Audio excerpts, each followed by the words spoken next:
Мотор, звук. Звук іде. Звук іде. І почали! Як твій настрій? Це суспільне? Так. Да, це суспільне. Друзі.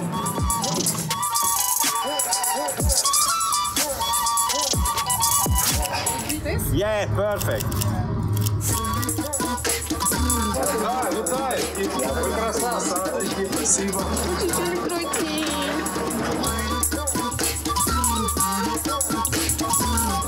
Нормально. Це мав бути європейський продукт. Він і є зараз європейський продукт, але що оркестр. Панами я ще продаю, до речі.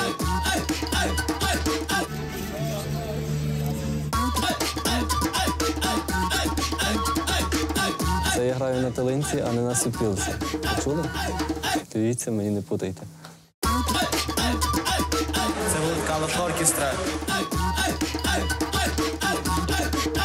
Це якась преса з якогось села, напевне. З Калуша? Вона вже охула.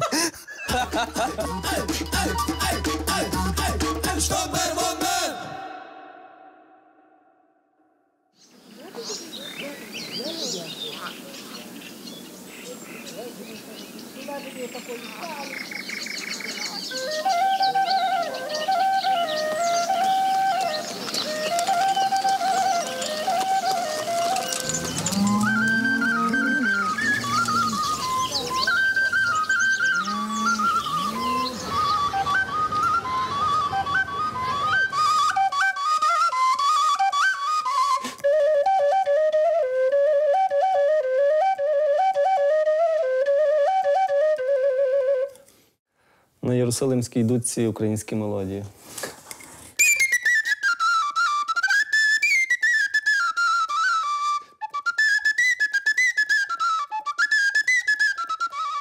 За 50 гривень купив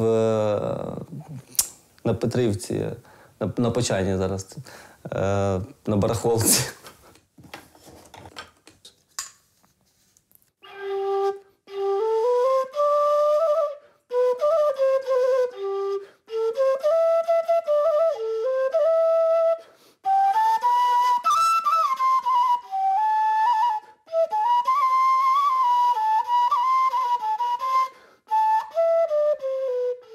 У мене музика і оцей фольклор постійно з дитинства був.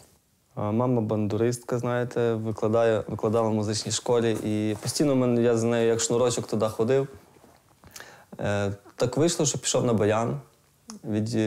Вчився, якщо не помиляюся, десь 5 років навчався на ньому. Але в процесі того, поки навчався, мені було мало, ще хотів щось. І там пробував трубу, ну так як я був малий, мені щось вона не зайшла, бо важко було дути. І попробував сопілку, і сопілка так нормально зайшла. Я не скажу, хто це мені сказав, але «Та чого ти йдеш на ту сопілку? Йди на баян, сопілка – це ж взагалі не інструмент». Та я такий, думаю, ну ладно, я докажу, що це інструмент.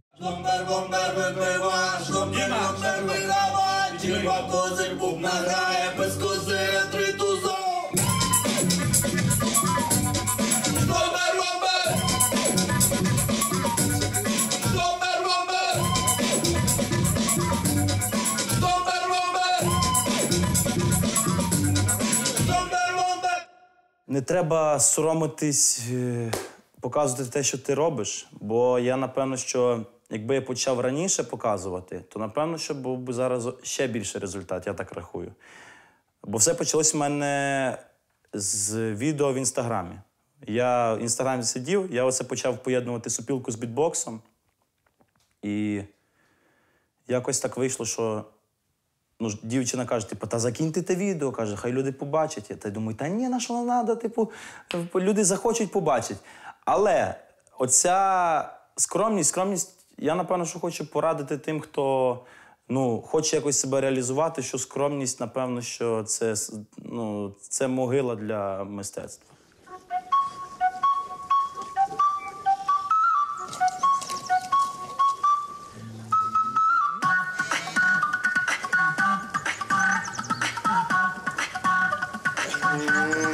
хочеш, щоб корова тебе копнула трохи?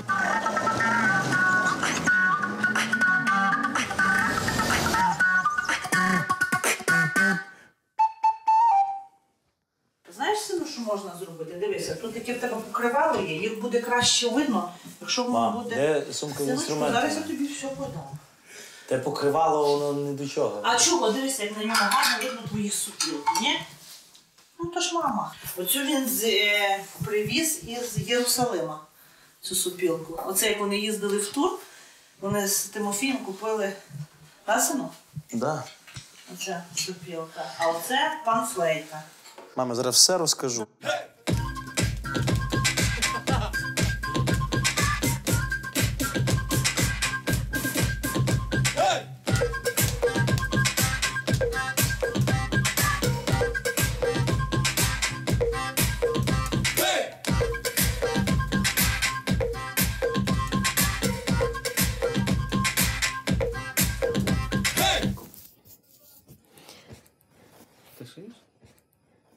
Ну, якось йому і воно йшло, і ми вже вирішили, Тимофій, потрібно йти на музику. Це твоє. Я ж бачу, що дитина. Все в його складалося до цього. Знаєте, в такі роки хочеться піти футбол поганяти з друзями, десь кудись рвонути на пляжик, волейбольчик. Ні, давай, ну позаймайся, тоді вже можеш іти і гуляти, і свій волейбольчик, і друзі. Спочатку я з'явився як артист у Калуші. Пам'ятаю, тоді був карантин. Мені подзвонив Ігор Діденчук. У нього не виходило з ними на якийсь концерт поїхати. І каже, не хочеш виступити з Калушем? Ну, я вже знав, хто це такий. І я кажу, ну, дивись, кажу, я не проти. Скидай матеріал, буду вчити, спробую виступити. І потім все більше і більше я виступав з ними. І побачили, що було б непогано зробити ще такий проєкт, щоб більше було автентики, більше було українського фолку, ну, в поєднанні з репом цим.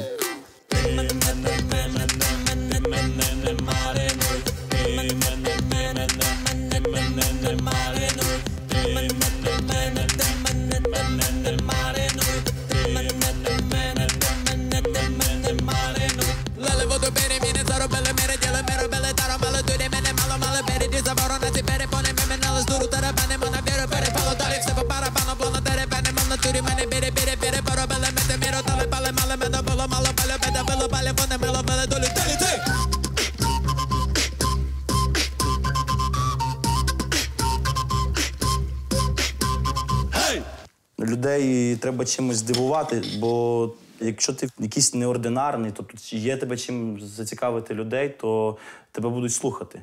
Бо класику можна грати, ну, виконувати красиво, чисто, це все, але просто це вже чули в мільйон разів.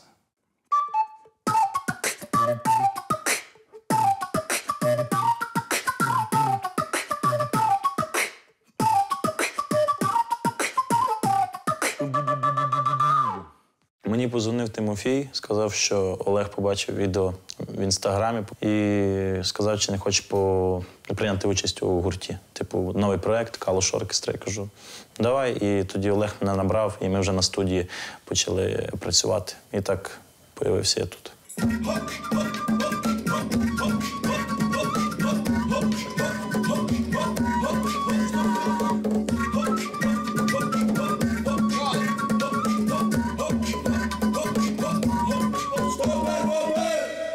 Джон, а що ти не окаєш?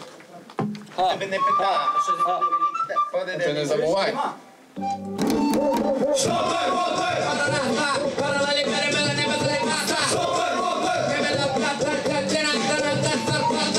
Калуш – це 3 людини, просто хіп-хоп, український реп. А от Калуш Оркестра – це старий забутий фольклор і новий сучасний хіп-хоп. І от у такому поєднанні і народжується щось доволі таки цікаве. Гурт Калуш Оркестра – це 7 учасників. Я, Псючий син, репер з Калуша. Мій коріш Джонні Дивний, теж репер з Калуша. В основному читає реп, ставить беки. Тимофій Сопілкар – це наш вокаліст, сопілкар, мультиінструменталіст. Віталій, Дужик і Саня – це теж музиканти, мультиінструменталісти. Вони дуже багато знають фольклорних пісень. І в основному вони, якби з Тимофієм, це фольклорна складова нашого гурту. Овьор, Килимен, людина-загадка, чи людина – це теж загадка. І Саша Тап. У нас гурт поділений так, що половина людей відповідають за хіп-хоп, друга половина за фольклор. І таким чином якраз так і виходить, що ми розподілились 50 на 50, і якраз в цьому і виходить такий класний баланс.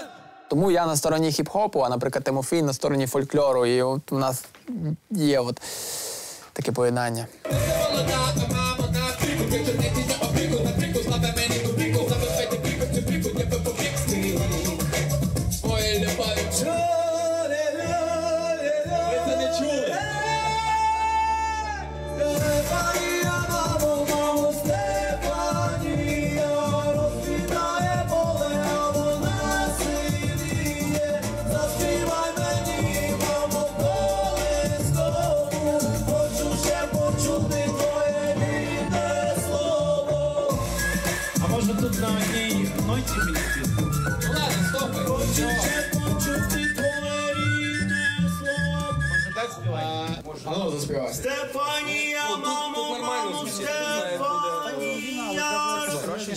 Я думаю, що терція буде круче. Ти маєш тому що завжди терція. Звичайно краще. Кирси, а ти як думаєш? Треба табові співати Стефанії приспів? Коротше. А я не чув, треба ще раз. Калуш Оркестра відправляються на сцену Євробачення підкорювати ваші сердечка. Да, Килим? Yes. Погнали!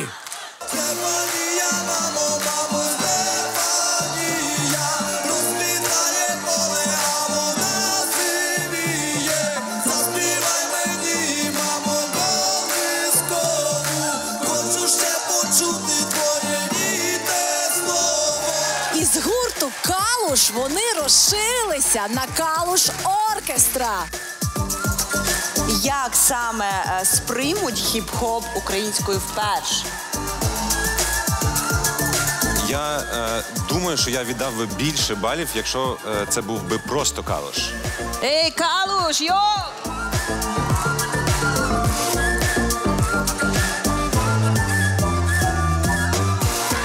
Як би там не було, настав час озвучити результат голосування глядачів. Отже, на думку глядачів, найвищий бал – 8 отримує гурт «Калуш Оркестра», а 7 – Аліна Таш.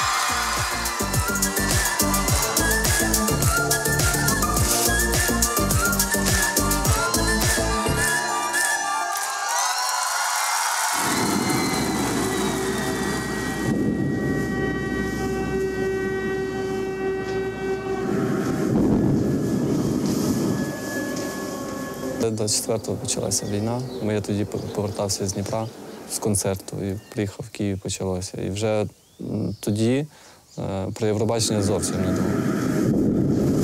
Ми з другом прокинулись від телефонного дзвінка. До мене подзвонила дівчина, сказала, що почалась війна. Ну, це для мене було дико, тому що я навіть не сподівався, як таке може бути взагалі. Ми виступали в Дніпрі і одразу після концерту їхали на Київ. І це була нічна поїздка. В 5 ранку ми якраз заїхали в Бориспіль і якраз почули взриви.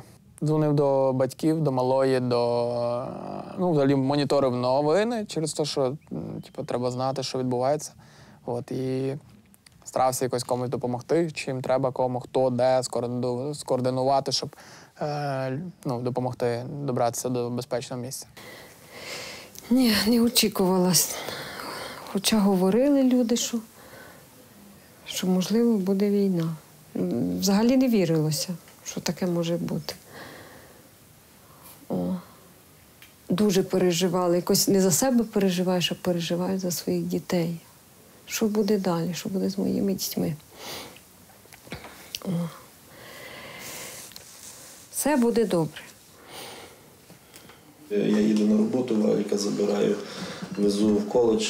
Валік запитує завжди, що вам снилось, тату?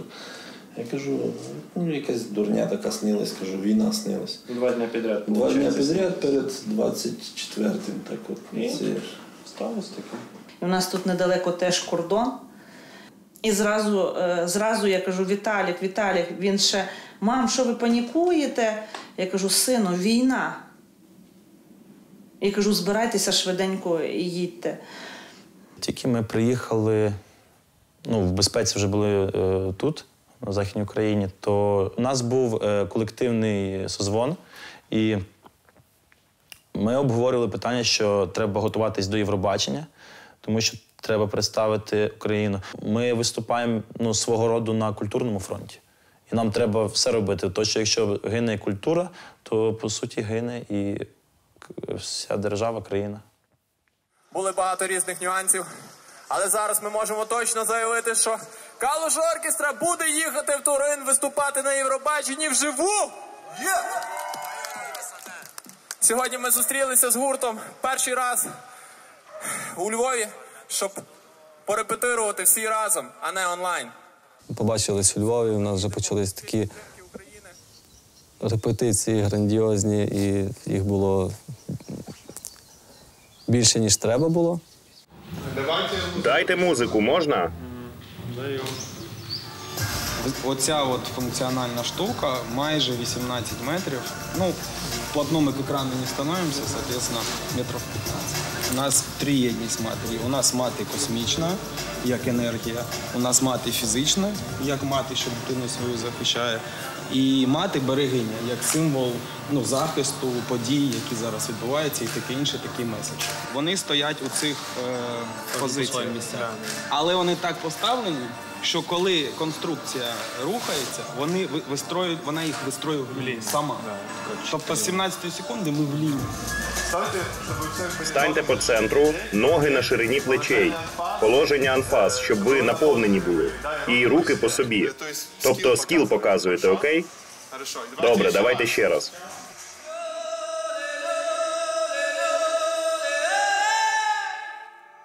Емоційно складно, тому що ти виконуєш твір кожен день, і тобі треба залишити ту саму емоцію, ніби ти його вперше виконуєш, і ці самі переживання мусиш віддати. Тому емоційно це складно. Хочете перемогти? А кому не хочеться перемогти? Спитайте любого з учасників, чи він хотів би перемогти. Всі хочуть перемогти, але вже це залежить від того, яка пісня і як вона подана.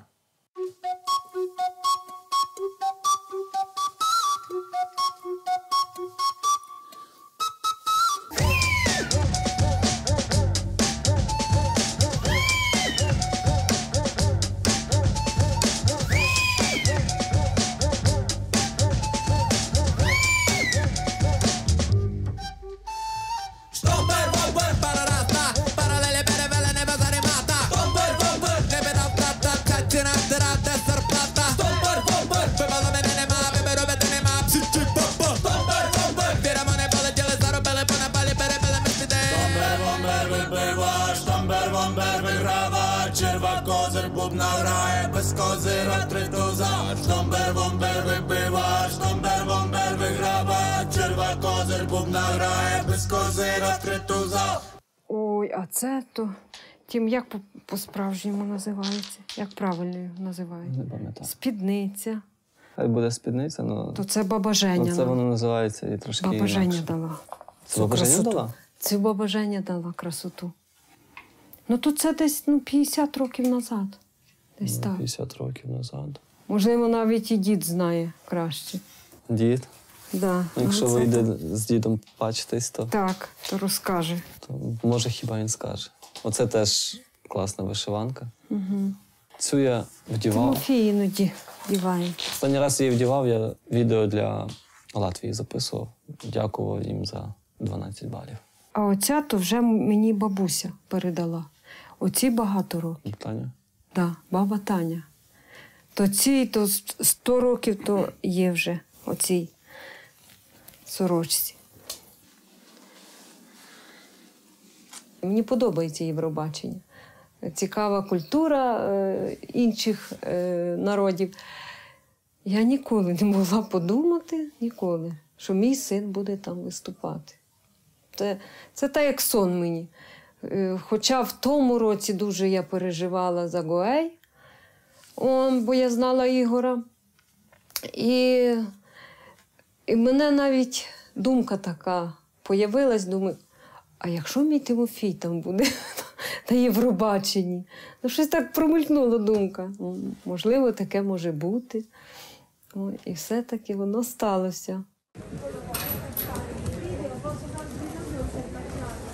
В Україні цілісній, розбудованій, квітучій, щасливій державі.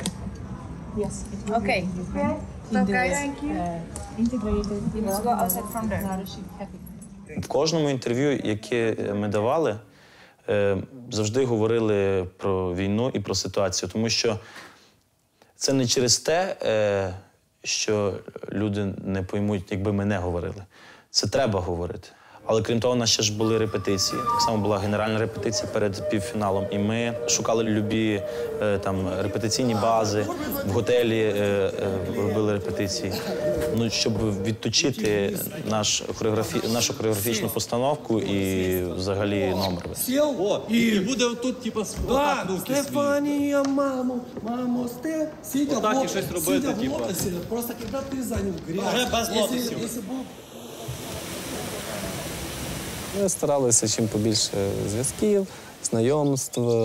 Всім подобалась Стефанія, всі співали Стефанію. Да, ми бачили. Стефанія, мамо, Стефанія, розквітає поле, а вона сивіє. Стефанія, мамо, колисково, хочу почути твоє рідне слово.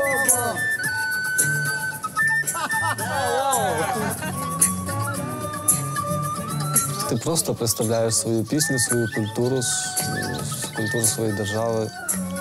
Те, що ми кращі, я точно не відчував. Ми всі на рівні, я ж кажу, музика – це музика. Кожен показує своє. Так що, давайте зберемо свої сили в кулак, спік своєю любов'ю, обов'язково ти повертаєшся вчасно. Ми лучші і лучших нас немає. Давай! Україна! Україна! Україна!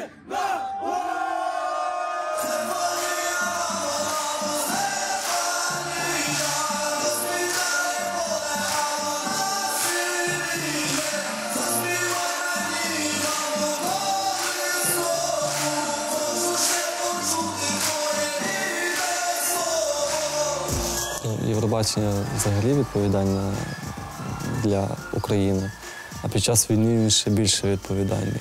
Але ми знали, що маємо місію, що на наші плечі покладена ця відповідальність. Тоді директи і наші телеграм-сторінки всі були забиті цими питаннями, тому що пишуть «не мовчіть», типу, у вас є можливість. Ми людям відписували «зробимо все, що в наших силах» або «зробимо це все». Тобто я особисто так відповідав.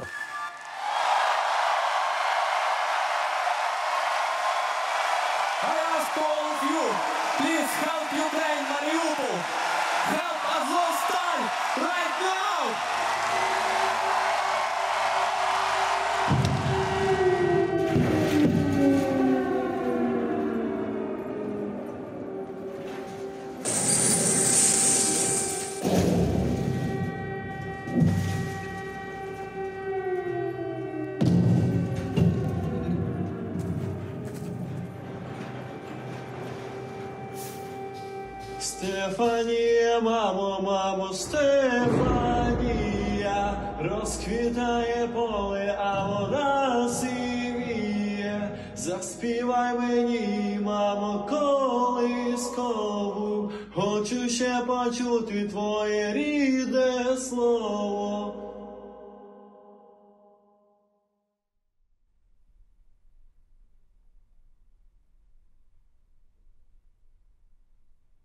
Ну, на даний момент, якщо я вважаю, що якщо от ти українець і музика не політики, що ні, що це не сочетається.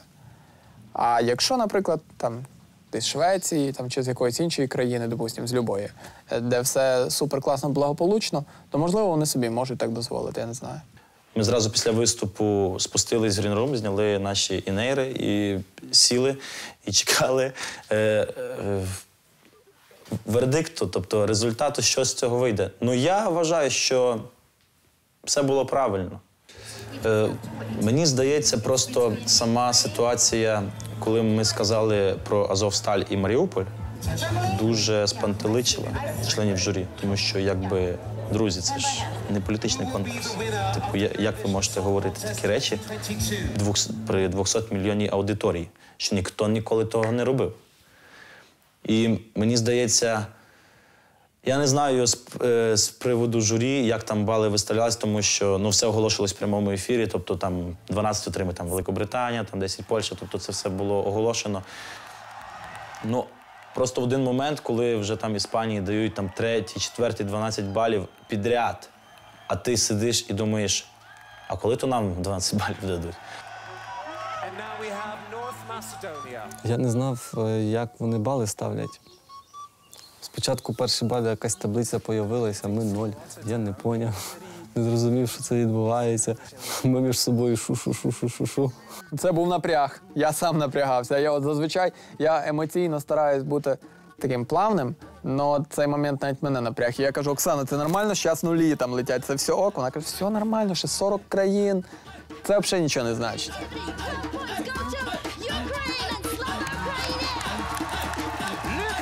Але тоді ми почали набирати обертів, і зараз іде голосування людей, тобто глядачів. То це, напевно, що був самий стресовий момент в житті.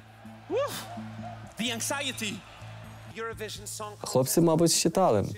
Але так як я музикант, я думаю, не буду я рахувати, просто дочекаюсь. Has received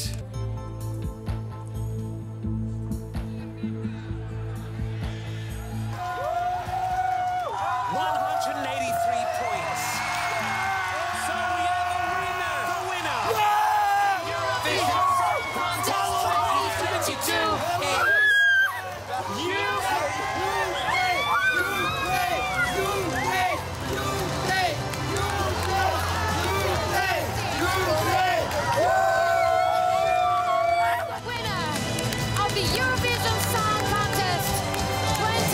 2022 is Люди, напевно, що самі відчули ту перемогу. Якоюсь частиною вони відчули цю перемогу. Коли ми на сцену вийшли з тим кубком. І чесно, я навіть не зрозумів, що ми виходимо на сцену. Я просто виходжу, ми виграли, і просто ми на сцені стоїмо. І в мене просто от як відеоряд якийсь з того часу, як ми в турі були і під час Євробачення репетирували. Просто от як флешбек. Ми це зробили, братва. Вітаю всіх! Люстра у нас.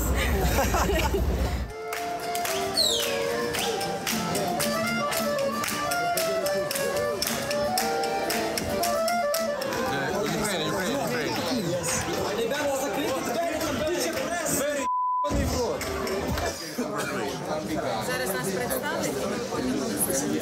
Коротше, ми не спимося.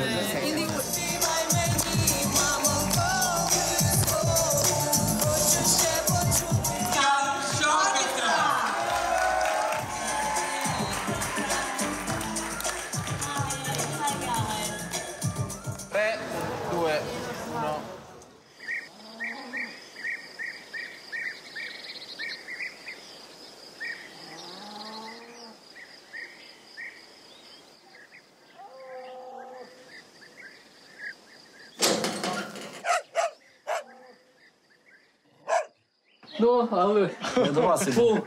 О, привіт! Що ви, діду? Бороду зрізав чи що? Трохи. Та ж ви сказали, що на батюшку похоже. Розвиватися те. Але не знаю, можете так заходити. Якщо хотіть, не розувається. Не розвивайтесь, ні.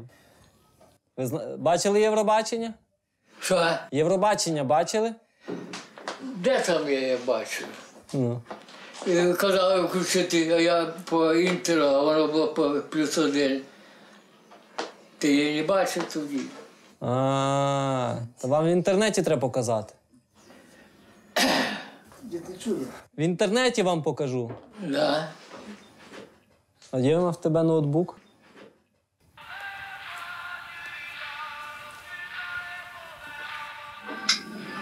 Голосно зроби. Та я тут чую.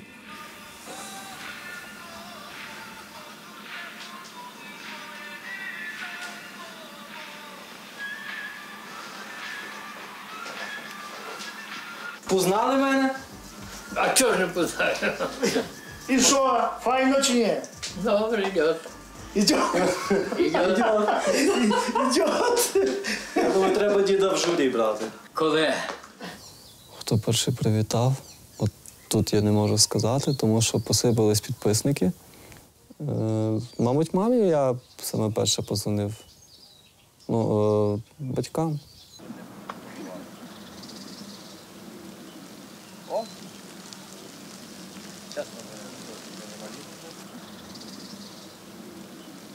Ти скажете, ого, у тебе труси такі файні. Так, не треба бачити твої труси, кому треба твої труси.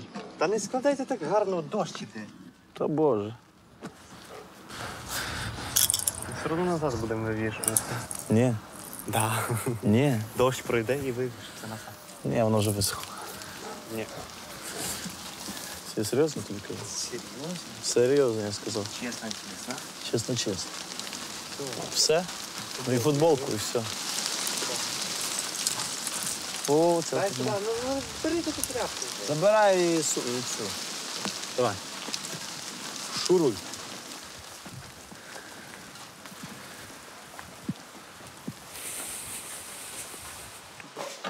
Він їздить, але в мене моя машина, то він... Я просто дуже давно практики не мав, бо я ж вічно в Києві. Я, чесно, не хочу брати на себе відповідальність.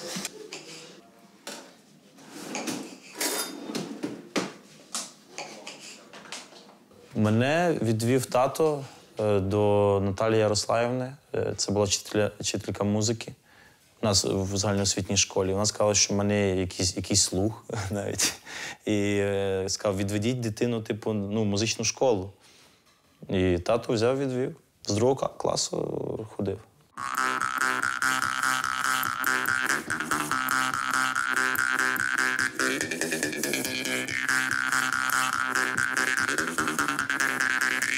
Так, було дуже багато стресових ситуацій, ну, але тако скажу, чесно скажу, що не було такого моменту, що я хотів би кинути. Завжди там одобрював от їхні ці Штомбер-Вомбер спочатку ця пісня, от, може комусь не сприймалась. Вона мені от зайшла, прикольна, класна.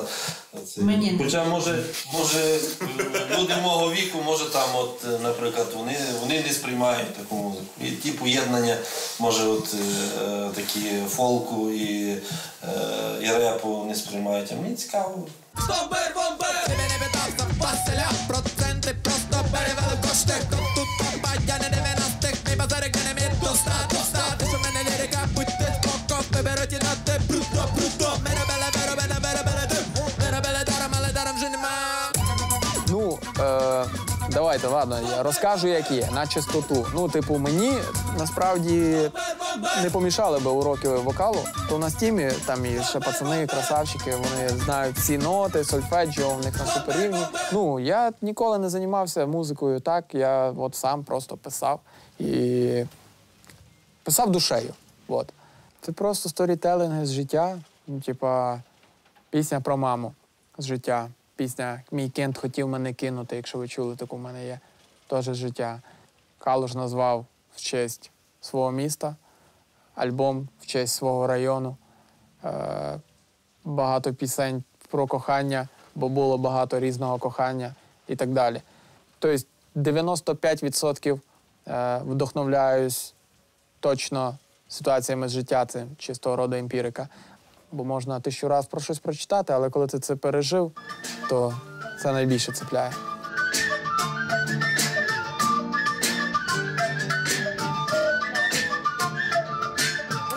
Живу так, як і жив. Я приїхав, їжджу на маршрутках.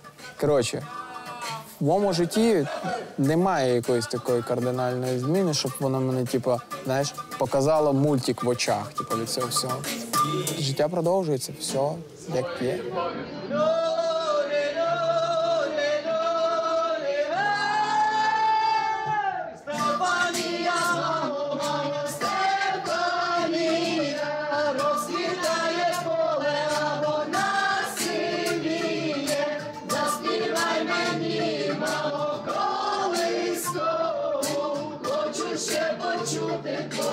Ми ж попросили, щоб це до 22-ї максимум.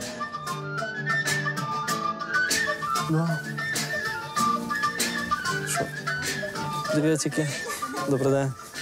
Да, ви Намалювали. Це вам картина. Ми з Харкова, переселенці зараз тут, а переїхали в село. Дуже раді, що якраз стали на батьківщину, приїхали на вашу батьківщину. Так що вітаємо з перемогою. Клас, дякую. Дуже раді. Так Я що прям Україна, Українка. Бажаємо, щоб швидше настав мир. На нашій... Сусіди наші. Да. В Лавриновій хаті. Да. Ну. З Харкова. Да. Ну.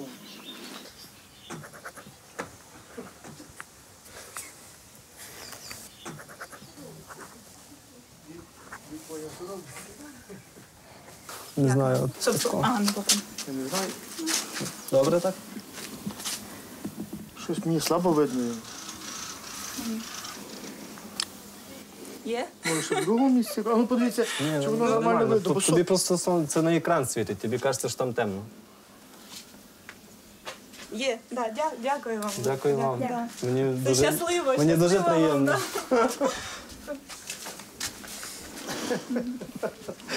Все, віримо в вас. Дякую. Дякую вам. Да, до Щасливо, побачення. Да, па-па. щасливо. А де вони живуть? О, тут. Я, правда, не знаю, хто це. Це я так догадую, що це, мабуть, я. Але вони сказали, що це просто українець і українка. Тому українець і українка. То добра торба. Добра. Качественно. Ой. Колись легко піднімав, тепер не можу. Що, пакет дати? Тім, я пакет дав. А по столу я би тут не влізли. Ні, то це можна запустити, ні? Я думаю, може і поставити вже.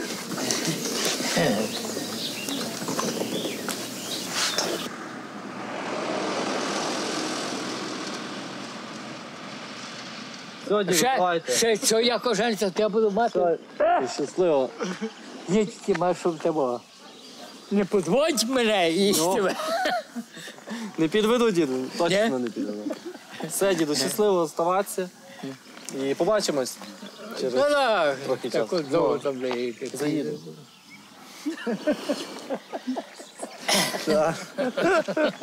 Все, діду, щасливо. Все. Давайте. Що?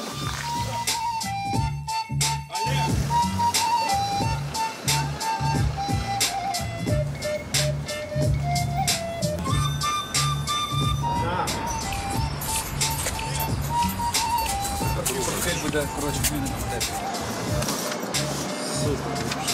Куди ви їдете? В тур? Для чого? Для чого? Збирати кошти на Україну. Все.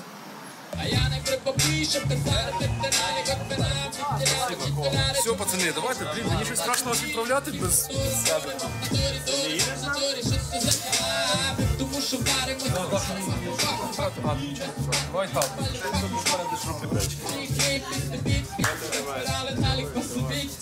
У мене мала розплакала, що ми їдемо.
la la la la la la la la la.